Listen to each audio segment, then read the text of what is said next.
जिसको अब तक पूजा है उसी की शरण में चलो, वही काम करेगा।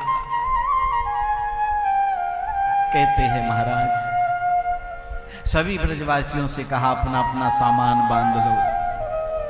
सबने बैलगाड़ियों में अपना अपना सामान लाद लिया।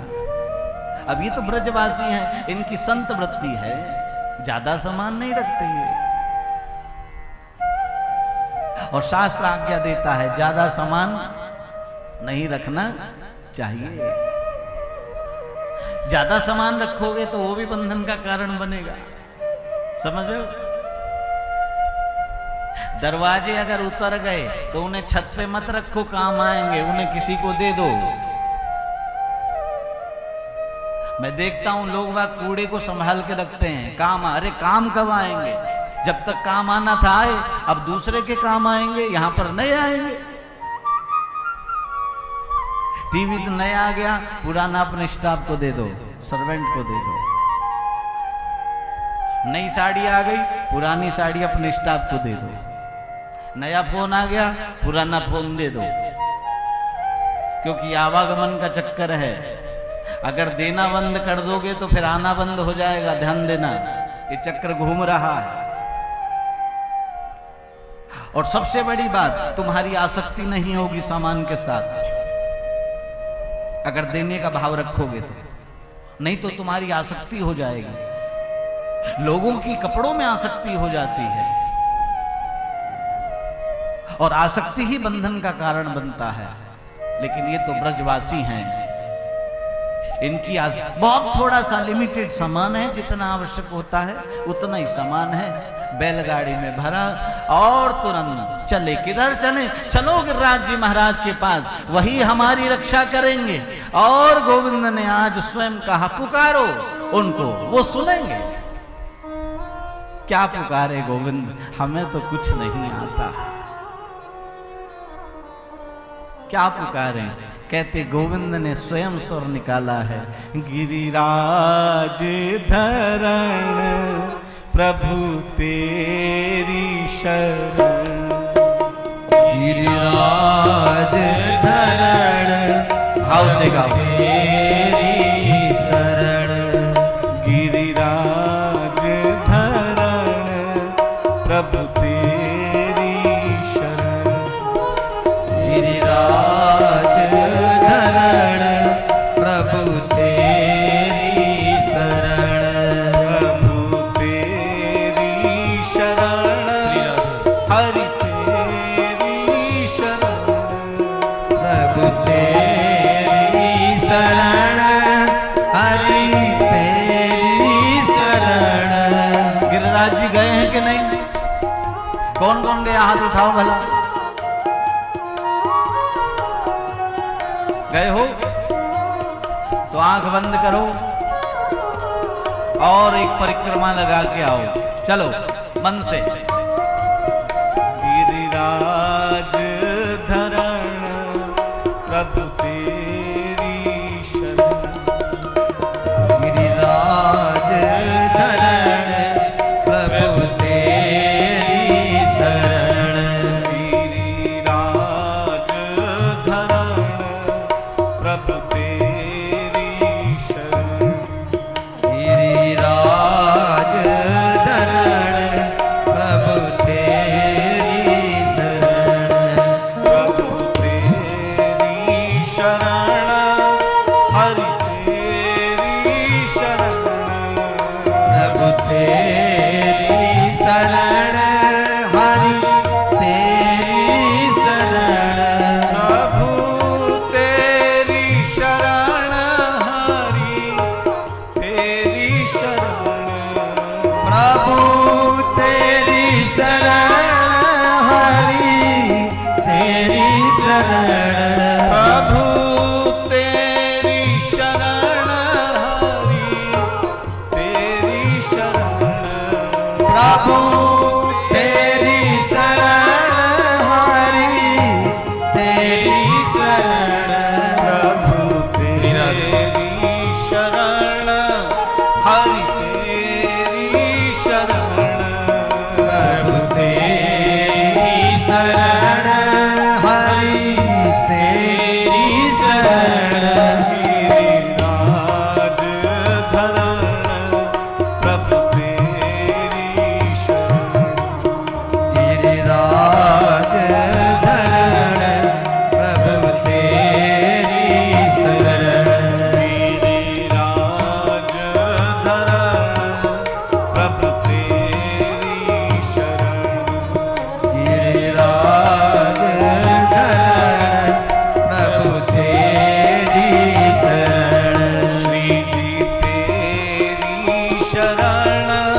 श्री जी तेरी शरण, श्री जी तेरी शरण, श्री जी तेरी शरण, श्री जी तेरी शरण, श्री जी तेरी शरण, श्री जी तेरी शरण, श्री जी तेरी शरण,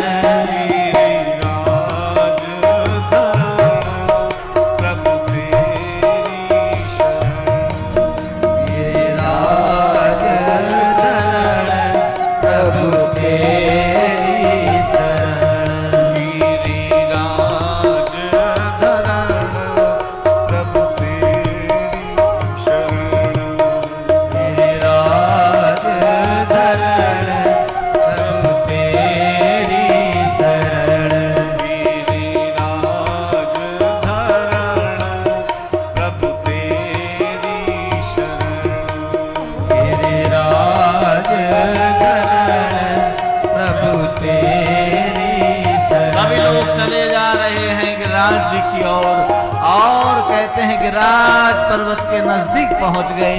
सबने प्रणाम किया और सबने जय घोष बोलिए गिरिराज धरण की जय हो। मस्तक नवाया है और कहा गिरिराज जी से प्रार्थना करो, इंद्र के प्रकोप से हमारी रक्षा करें प्रभु। हम आपकी, हमारा अपराध केवल इतना है कि हमने आपकी पूजा की है। अब आप जानो, आपका काम जाने।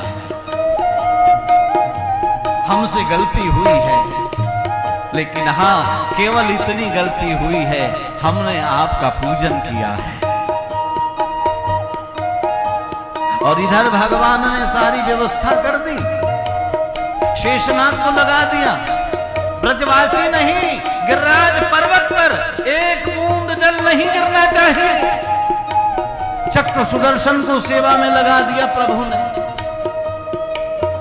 कहते हैं परमात्मा ने कनिष्ठ का उंगली का इशारा किया है और कछु तप बल कछु आप बल कछु गुपियन करी सहाय, श्री राधा जी की कृपा सो गिरवर लियो उठाए। भगवान ने गिरिराज पर्वत को उठाया और 7 कोस लंबा गिरिराज पर्वत। सभी लोग देखकर आश्चर्यचकित हैं, ये हो क्या रहा है। अब तो प्रभु तेरी शरण, हरि तेरी शरण, प्रभु तेरी शरण, हरि तेरी शरण, तेरी शरण, हरि तेरी शरण, प्रभु तेरी शरण, हरि तेरी शरण, गिरिराज धरण, प्रभु तेरी शरण, गिरिराज धरण, प्रभु तेरी शरण, गिरिराज धरण, प्रभु तेरी शरण, गिरिराज धरण, प्रभु तेरी शरण। 7 कोस लंबे गिरिराज जी महाराज, और 7 कोस का मतलब हो गया 21 किलोमीटर। 21 किलोमीटर में तो सब कुछ हो सकता है, नहीं? खेती भी हो सकती है, गायें भी रह सकती हैं। साहिबाबाद कितना क्षेत्रफल होगा साहिबाबाद का? है? 21 किलोमीटर का मतलब हो गया यहां से और दुहाई, ये मानो गाजियाबाद भी पार हो गया, गुलधर भी पार हो गया, दुहाई। अब इतना बड़ा क्षेत्रफल है, इसमें तो सब कुछ हो सकता है। खेती भी हो सकती है, गायें भी रह सकती हैं, मनुष्य भी रह सकते हैं, सारे साधन भी जुटाए जा सकते हैं। सभी गिरिराज जी की शरण में हैं, सब ने अपनी अपनी लाठी लगा ली और सब पुकार रहे हैं प्रभु तेरी शरण, हरि तेरी शरण,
बार उसी तरह बरसात हो रही है। प्रभु ने गिरिराज पर्वत धारण कर रखा है, सभी ब्रजवासियों ने लाठियां लगा रखी हैं और 4 रोज हो गए, लेकिन कृष्ण ने भोजन नहीं किया, भोजन नहीं किया। मुखिया मुख सो चाहिए, ओ खाने पाने को एक। देखिए मुखिया का काम क्या होता है, समझ रहे हो? पहले हमारे घरों में भी ऐसा हुआ करता था, अगर ध्यान हो। क्या सबसे आखिर में भोजन कौन करता था? मां किया करती थी। सबसे अंत तक भोजन किसका होता था? मां का होता था। सबको भोजन करा देती थी वो, सबको, लेकिन स्वयं भोजन, और जो मिल गया उसी को खा लिया आनंद से। यहां तक के अपने लिए थाली भी नहीं लगाती थी मां। आप लोगों को पता नहीं याद है हो ना हो, मैंने तो देखा है, मुझे याद है।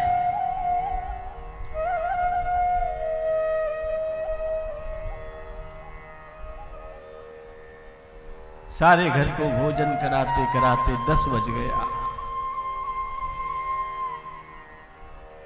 बेटी ने कहा मां तू भी खा ले। रोटी उठाई, हाथ में ली, सब्जी निकाली, रोटी पे रखी और वहीं चूल्हे के पास बैठकर हाथ में थाली भी नहीं लगाई।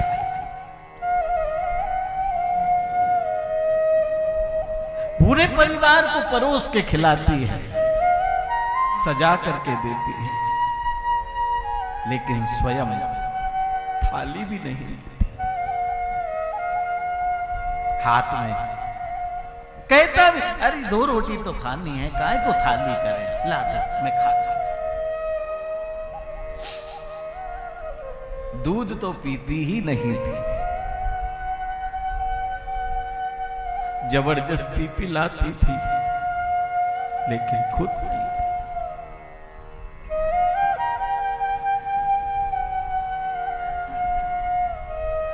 हमारे समाज में मुखिया माना जाता है पुरुष, घर का जो स्वामी होता है वो मुखिया माना। लेकिन अगर आध्यात्मिक दृष्टि से देखो तो वो तो नाम मात्र का मुखिया होता है। वास्तविक जो मुख्य घर को संभालने वाली है वो है मां, वो संभाल के रखती है, तब उस मुखिया का प्रताप चलता है। सबको दूध पिलाती है पर खुद नहीं पीती।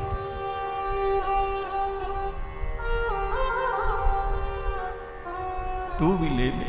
नहीं, सुबह तेरे पिताजी को चाय लगती है, उठती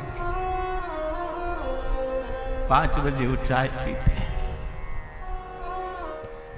ये परमात्मा का काम है, इसीलिए मां को परमात्मा का स्थान पहले दर्जे पे है। त्वमेव माता सेकंड में पिता है, मां का पहला स्थान है। इसलिए मेरे भाई बहन, मां को मत भूलना।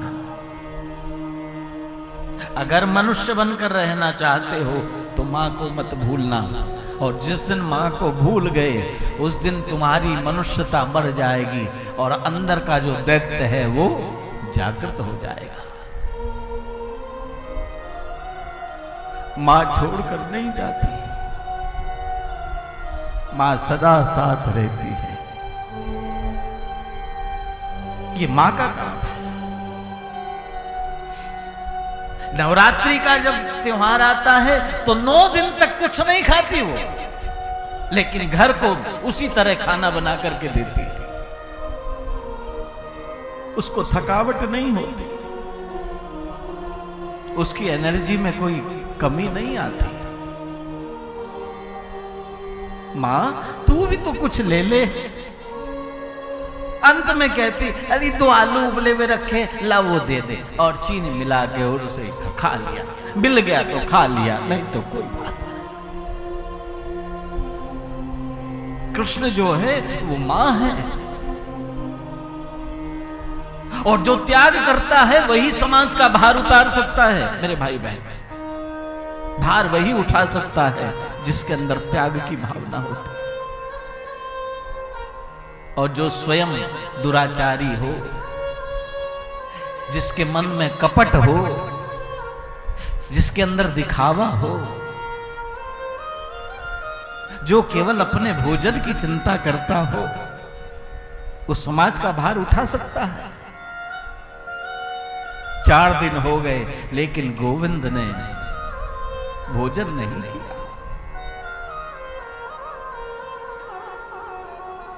लोग कहते हैं कि अरे मर जाएगी, अरे मारने वाला तो राम जी है, अन्न से तो शरीर चलता है, बाकी प्राण तो जब उसकी इच्छा होगी तब ही जाएंगे। अन्न तो शरीर को चलाता है, और शरीर को चलाने के लिए एनर्जी की आवश्यकता है, और उस मां के अंदर वो एनर्जी पता नहीं कहां से आती। कहने का अभिप्राय मेरा, जिसके अंदर त्याग का भावना होगी, समाज को देने की भावना होगी, उसके अंदर वो एनर्जी अपने आप आएगी। यशोदा बोली, 4 दिन हो गए, तुम्हें ध्यान है कन्हैया ने माखन नहीं खाया, भोजन नहीं किया? और ये ब्रजवासी ये भूल गए थे अपनी मस्ती में। प्रायः होता है हम लोगों के साथ।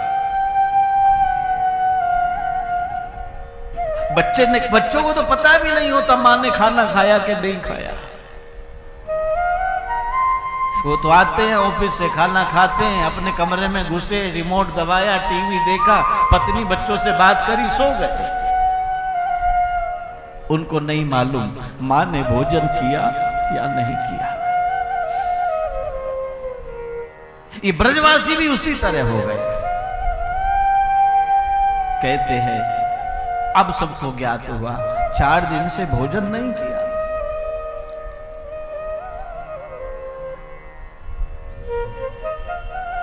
सभी ब्रजवासी माखन ले लेके परमात्मा के नजदीक दौड़े। अंत तो सबकी एक इच्छा थी, हम अपने हाथ से भोजन कराएं। पंक्ति बन गई, लाइन लगाकर सब खड़े हो गए। पंक्ति लगी है, सब अपने हाथ से गोविंद को माखन खिला रहे हैं। और उस छटा का दर्शन करो मेरे भाइयों, नेत्रों को बंद करके कन्हैया गिरवर लिए खड़े हैं और सब अपने हाथ से भोजन करा रहे हैं, और प्रभु सबका भोजन स्वीकार कर रहे हैं। पंक्ति चल रही है, जल्दी जल्दी शीघ्रता से करो, बहुत लंबी लाइन है। निकालने वाले निकाल रहे हैं, भोग लग रहा है।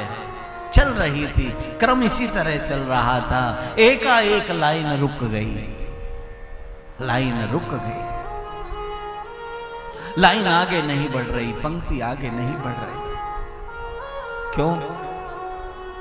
एक ऐसा भक्त आ गया जिसको देखकर पंक्ति रुक गई। कौन?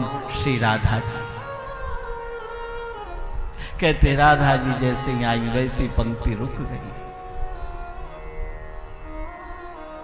राधा जी प्रभु को भोग लगा रही है और नेत्रों से अश्रुधारा बह रही है। कहते हैं किसी तरह फिर ब्रजवासियों ने पंक्ति को ध्यान मुद्रा से अलग किया और पंक्ति आगे बढ़ी। इस तरह सबने प्रभु को भोग लगाया। 7 दिन बीत गए, मूसलधार वर्षा हो रही है। इंद्र ने पूछा सभी सेवकों से, भोग आया कि नहीं? सेवकों ने कहा कि हर जगह का भोग आया, लेकिन ब्रजमंडल, वो क्या हुआ ब्रजमंडल का? महाराज वहां तो मूसलधार वर्षा हो रही है, लेकिन उस बालक ने गिरिराज पर्वत को उठा लिया। ब्रजवासियों का हम कुछ भी नहीं बिगाड़ पाए। कहते हैं महाराज इंद्र ने जाकर के देखा, एक बार तो गोप रूप का दर्शन हुआ और दोबारा देखते हैं तो श्रीमन नारायण नारायण नारायण नारायण नारायण नारायण श्रीमन नारायण नारायण नारायण भजमन नारायण नारायण नारायण गाओ नारायण बोलो नारायण ओ नारायण बोलो नारायण गाओ नारायण बोलो नारायण गाओ नारायण बोलो नारायण श्रीमन नारायण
दर्शन हुआ। और जिस समय नारायण स्वरूप का दर्शन हुआ उस समय इंद्र को काटो तो ये क्या हो गया, ये तो मुझसे बहुत बड़ा अपराध हो गया। मैंने तो नारायण का अपराध नहीं, नारायण के भक्तों का अपराध कर दिया। और इस बात को इंद्र भली भांति जानता है कि अपना अपराध बर्दाश्त कर सकते हैं, लेकिन भक्त का अपराध बर्दाश्त नहीं करते।